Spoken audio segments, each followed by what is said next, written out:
जो लोग कभी 14 से पहले अयोध्या की तरफ मुंह करके सोए नहीं, वो भी राम नामी ओढ़ लिए। ये भी हुआ इस देश में। राजनीतिक लोगों की बात करें, भगवान राम के मंदिर कम हैं, बजरंगबली के मंदिर बहुत हैं इस देश में। सबसे ज्यादा मंदिर अगर किसी के हैं तो बजरंगबली। कोई गली ऐसी नहीं, कोई मोहल्ला ऐसा नहीं भारत का जहां बजरंगबली का मंदिर की मूर्ति प्रतिष्ठापित नहीं हो।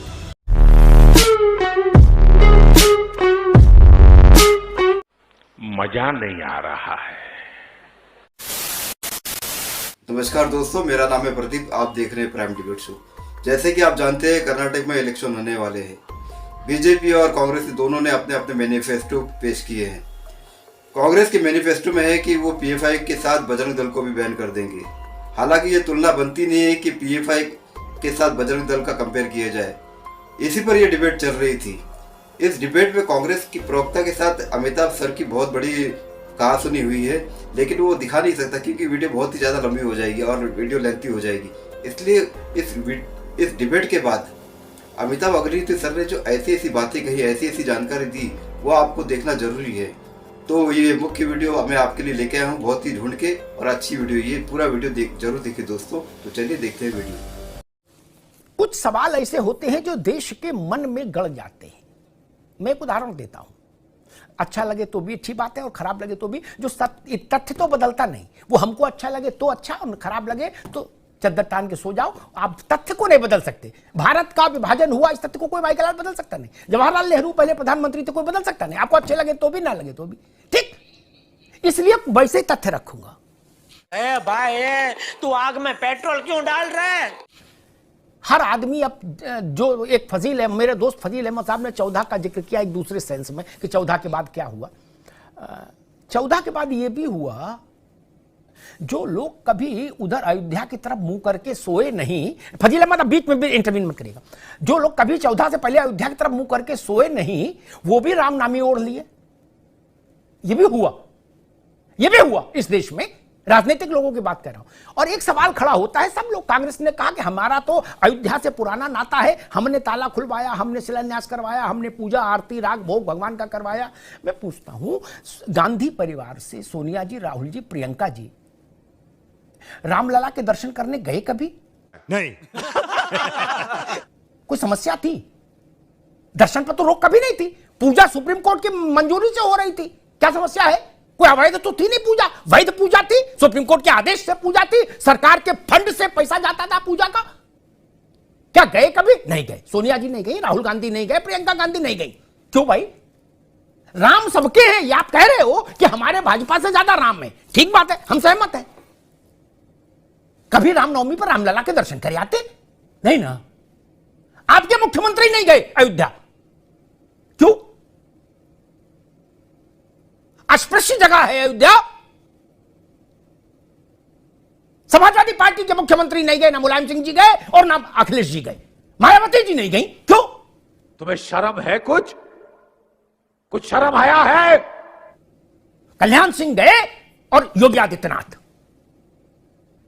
फिर आप कहोगे जनता भरोसा कर ले, कैसे कर लेगी? क्या यह सही नहीं है कि भारत की प्रधानमंत्री की हैसियत से पामुलापति वेंकट नरसिंह राव, पीवी नरसिंह राव साहब ने 6 दिसंबर 1992 को रात में 9 बजे अपने देश के नाम संबोधन में कहा था कि जिस जगह मस्जिद थी उसी जगह मस्जिद तामीर कराई जाएगी। क्या सच नहीं है? और कहा तो फिर वचन की लाज रखते, फिर करवाते तामीर। नहीं ना, उसके बाद आपने तो कभी उस ओर देखा ही नहीं। वाणी में ईमानदारी होनी चाहिए, कर्मों से दिखनी चाहिए, कृत्य से। जो लोग अयोध्या से इतनी ईर्ष्या रखते हैं, लगता है कि अयोध्या चले जाएंगे तो पता नहीं क्या हो जाएगा, वो रामनामी भी डाल ले तो देश कैसे भरोसा करेगा?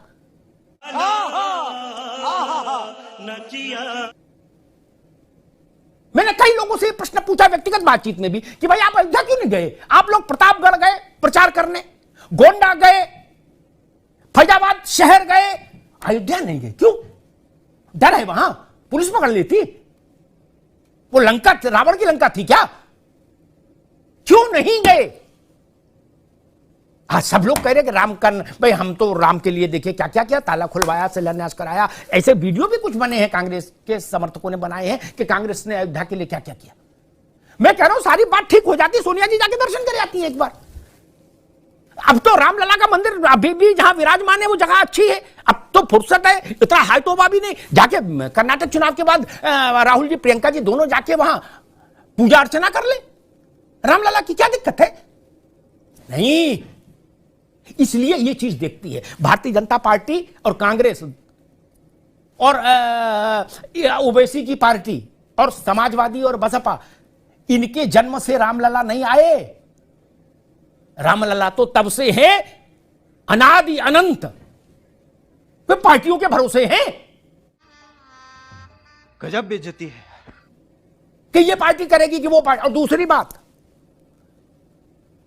बजरंग दल आतंकवादी गतिविधियों में लिप्त है, आपराधिक गतिविधियों, जो भी आप आरोप लगा रहे हैं, जहां आपके पास सरकार है, इस आरोप की प्रामाणिकता सिद्ध करिए, वहां प्रतिबंध लगाइए। आपके पास तो शासन है ना 2 राज्यों में।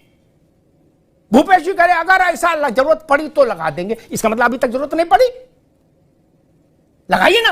राजस्थान में भी एक मंत्री ने कहा है लगा देते, अब तो सरकार चुनाव में जा रही है, क्यों नहीं लगाया? मैं बहस में नहीं पड़ रहा कि है कि नहीं, मैं तो कह रहा हूं अगर है, आप मानते हैं तो सरकार के पास इनपुट होगा, लगाइए। 92 में प्रतिबंध लगाया था ना आपने इन तीनों संगठनों पर, सुप्रीम कोर्ट में 3 हियरिंग में प्रतिबंध जमीन पर आ गया था। मैंने एक पत्रकार के नाते उस हियरिंग को कवर किया था, खत्म हो गया था। सरकार की चार्जशीट कोर्ट ने अमान्य कर दी थी। अपने वचन में प्रामाणिकता तो रखो। और पॉलिटिकल विजडम की बात, मुझे तो प्रमोद कृष्णम की बात सबसे बेहतर लगी कि सारी बात छोड़िए, बजरंग बली और बजरंग दल क्या कर हो, एक दूसरे को एक कर दिया, क्या कर दिया, छोड़िए। आप कांग्रेस को जब पता लग रहा था कि हाँ यहां थोड़ा चुनाव और राज्यों की अपेक्षा करते ठीक है कांग्रेस की स्थिति, तो अचानक से जैसे ही 10 तारीख नजदीक आ रही थी और प्रचार तो बंद हो जाएगा 8 को शाम से, ये बवाले जान क्रिएट क्यों किया? नहीं सारुण के यहां कुछ तो गड़बड़ है, जरूर कोई ना कोई गड़बड़। अब किया तो देश भर में जाएगा, हर राज्य में यह सवाल होगा। भगवान राम के मंदिर कम हैं, बजरंगबली के मंदिर बहुत हैं इस देश में। सबसे ज्यादा मंदिर अगर किसी के हैं तो बजरंगबली के हैं। कोई गली ऐसी नहीं, कोई मोहल्ला ऐसा नहीं भारत का जहां बजरंगबली की मूर्ति प्रतिष्ठापित नहीं हो। कहां कहां लड़िएगा, कहां कहां झेलिएगा। और पीएफआई के साथ तो मैच नहीं चलेगा। और कुछ तर्क देते, खाली बजरंग दल का नाम लेते तो भी कुछ समझ में आती बात, पीएफआई के साथ कैसे मान लेंगे लोग? और एक बात आई कि बजरंग दल अलग है और बजरंग बली अलग। मैं इस बात के साथ हूं, ये तर्कपूर्ण बात है, लेकिन मैं उन लोगों से नाराज रहता हूं जो अपने छोटे लाभ के लिए अतीक की हत्या को बताते हैं कि मुसलमानों पर जुल्म और गारत हो रहा है, नुक्ता लगा के। असद नाम के अपराधी को जब मुठभेड़ में मारा जाता है पुलिस के द्वारा, तो वो कहते हैं मुसलमानों को जिबह किया जा रहा है। वो मुसलमान के प्रतिनिधि हैं, वो मुसलमान के पर्याय हैं क्या? अपराधी मुसलमान के पर्याय हैं क्या? नहीं ना। अपराधियों के साथ जोड़ के आप पूरे कौम को लांछित करते। किस किसने ट्वीट नहीं किया था असद के एनकाउंटर पर? और मैंने ये पूछा था, मेरे अंदर ये साहस है, पता नहीं उस दिन फजील अहमद साहब थे कि नहीं थे मेरे साथ, लेकिन मेरे अंदर ये साहस था। मैंने पूछा कि असद मारा गया, आपका रुदन समझ रहा हूं, हंगामा हो गया। बोले क्यों असद का एनकाउंटर हो गया? मैंने अभी 48 घंटे पहले इसी उत्तर प्रदेश में एक राणा नाम का हिंदू अपराधी मारा गया था जो बहुत क्रिमिनल था, 2.5 लाख का इनाम उस पर भी था एनकाउंटर में। मैंने कहा आपके किसी मोहल्ला के नेता ने भी उस पर ट्वीट नहीं ठोका था? समझ रहे हो? समझ रहे हो ना? क्यों ये पक्षपात करिएगा और फिर सोचिएगा देश अंधा बना रहे? अगर एनकाउंटर गलत है तो बिजनौर वाला एनकाउंटर भी गलत होना चाहिए था। क्या सच है एनकाउंटर गलत है? इसलिए ये आपकी बात पर लोग भरोसा नहीं करते जब आप ये कहते हो बजरंग दल बजरंग बली को भाजपा ने मिक्स कर दिया। ऐसे क्या जरूरत थी ये कहने, ये हलफनामा देने की कि राम काल्पनिक है? क्या नहीं गया यह हलफनामा सुप्रीम कोर्ट? गया, भारत सरकार के द्वारा गया जब आपकी सरकार थी। क्या ये सच नहीं कि कपिल सिब्बल ने जाके सुप्रीम कोर्ट में कहा कि 2019 के चुनाव तक अयोध्या मामले की सुनवाई बंद कर दीजिए? इन तथ्यों से बाहर कोई नहीं भाग सकता, ये जान लीजिए, ना भाजपा, ना कांग्रेस, ना कोई। 47 में विभाजन कैसे हुआ आज तक देश को याद है ना। जिन्ना कौन था देखा नहीं, लेकिन जिन्ना के बारे में धारणा तो है ना। गांधी जी कौन थे जिन देखा नहीं। अब जो लोग जिंदा है उन्होंने तो गांधी को नहीं देखा ना, लेकिन वो जानते हैं कि बापू को राष्ट्रपिता है। तथ्य और स्मृतियां हमेशा साथ चलती हैं, ये ध्यान रखिए। राजनीतिक लाभ हानि के लिए देव मूर्तियों को, आस्था के केंद्रों को बीच में मत लाइए। अयोध्या का विशेष कोर्ट के द्वारा समाप्त तो हुआ ना, फिर आप क्यों बीच में ये बजरंग बली का मसला क्रिएट करा दिए? अब ये मसला चुनाव तक चलेगा 24 के, लिख लीजिए। जगह जगह हनुमान चालीसा होगी, चलो हनुमान चालीसा तो ठीक ही है, जितनी ज्यादा हो जाए उतनी अच्छी, लेकिन राजनीतिक तौर पर होगी ये स्थिति और कांग्रेस को उसका उत्तर खोजना होगा। अब या तो आप सुंदरकांड का पाठ करो, ये चालीसा पढ़े तो आप बजरंग बाण पढ़ो, कुछ तो करना पड़ेगा। और नहीं पढ़ोगे और खड़गे जी चंदन भी पोंछ देंगे तो ये भारत है मित्र, यहां संकट हो जाएगा। और ये ध्यान रखना चाहिए, ये तो भारत है, बहुत धर्म प्राण है। अमेरिका में जहां बहुत ज्यादा एडवांस है, वहां का राष्ट्रपति भी जब शपथ लेता है तो कुरान बाइबल पर हाथ रख के लेता है, ठीक है ना। अमेरिका को तो सब लोग रोल मॉडल मानते हो। बाइडेन साहब अपने घर से ही लाए थे बाइबल, उस पे हाथ रख के किया। भारत में अगर गीता पे हाथ रख के शपथ लेने लगे प्रधानमंत्री और राष्ट्रपति तो बाइबेला मच जाएगा। नहीं, अमेरिका एडवांस है, आधुनिक है, उस पे बाइबेला नहीं। भारत में अगर कोई ये कह दे कि गीता और रामायण पे हाथ रख के शपथ हो जाए तो कहेंगे भाई साहब सेकुलर देश है। अमेरिका को कोई कम्युनल नहीं कहता। कोई बोलता है अमेरिका को कम्युनल? नहीं ना, लेकिन संविधान वहां इस बात की अनुमति देता है कि बाइबल पर शपथ लो, रगड़ लो जहां मन करे। भाई मजा आया। तो दोस्तों वीडियो हो गई खत्म। उम्मीद करता हूँ ये वीडियो आपको पसंद आई होगी।